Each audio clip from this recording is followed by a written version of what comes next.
I have been having some conversations with some leaders, just talking about what's transpired over the last 3 or 4 months, and just better understanding the fatigue uh, that has taken place as a result of really grabbing the buckets, if you will, and carrying more water, right? And just being great leaders during COVID and all of the craziness. And there's been lots and lots of talk about, how are you refilling your cup? This whole idea of restoration. And it kind of got me thinking to myself, the difference between, like, listen, y'all are pros, right? Pros are pros. We get it. And yes, you have to have talent in order to be a pro. We get it. Everybody is, that's in the business, that's having any success in the business, has particular skill sets and have talent.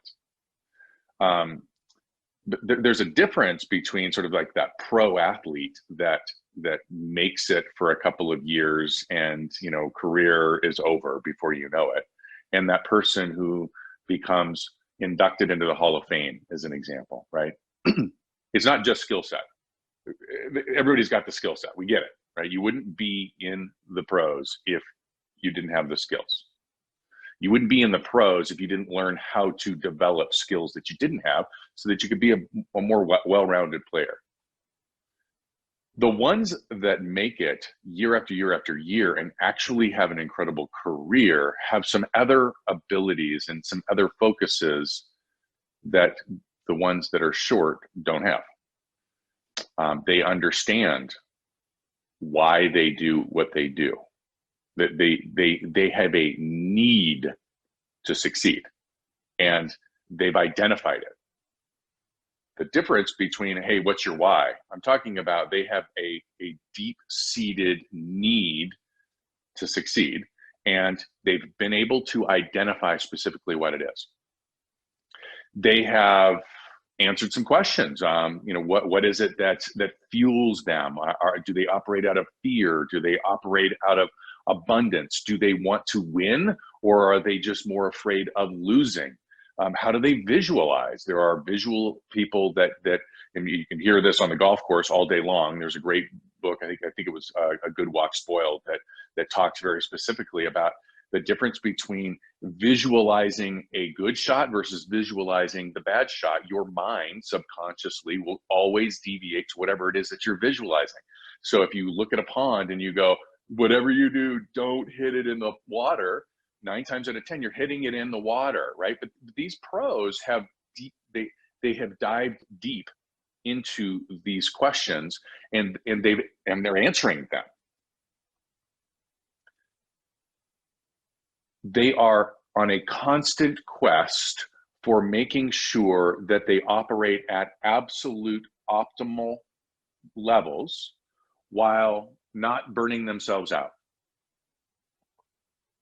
They fuel themselves correctly, and they know what that is for their body, right? Because we know not all nutrition plans are created equal, and not one works for everybody else, right? These pros, these long-standing, successful human beings, are not afraid to ask questions. They're not afraid to seek information. They're not sitting back just going, hey, it is what it is. They're in constant growth mode. And as I was always thinking about these people talking about, hey, it's about restoration. I get it. I totally understand. There's always a time where you've got to restore, but it's not an event. It's a routine. Meaning, this is not one of those things where we come out of the gates and we go, hey, listen, we didn't lead on March 12th, whenever this whole thing started. We didn't just all of a sudden start leading. No, we were prepared. We had done lots and lots and lots and lots and lots of work to get ourselves in a place so that when something like that happened, there were people that were there. You were there to be the leader, be the voice in your communities, be the pro. We understand that you have to have regular restoration, regular skill building, regular endurance training, regular mind expansion, regular, all of these things.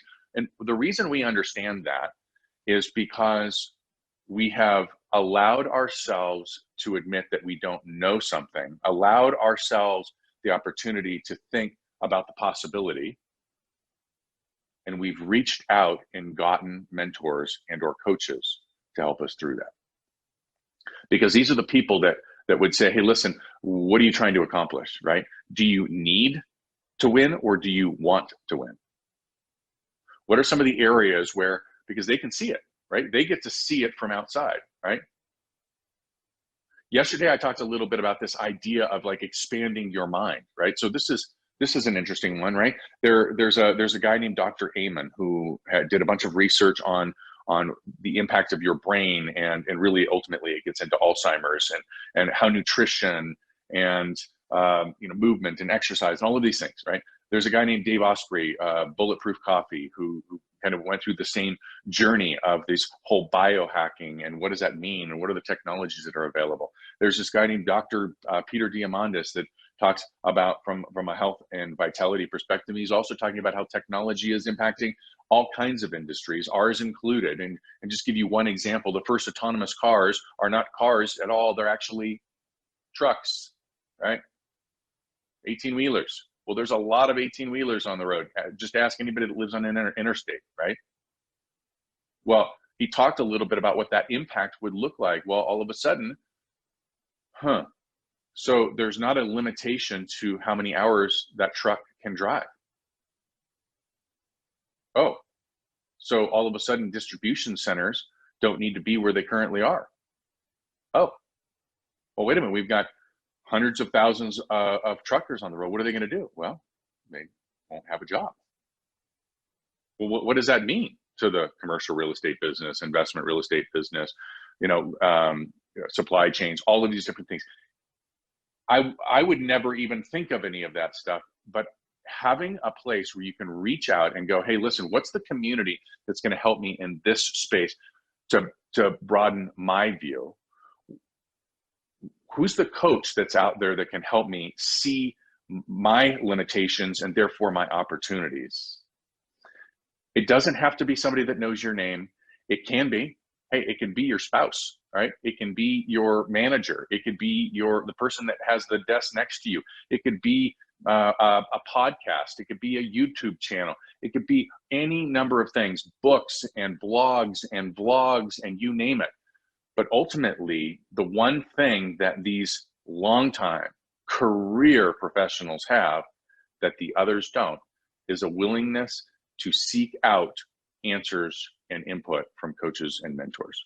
So I hope you have the right coaches and mentors and the right community around you to help you become that career Hall of Fame professional. You guys have an awesome day.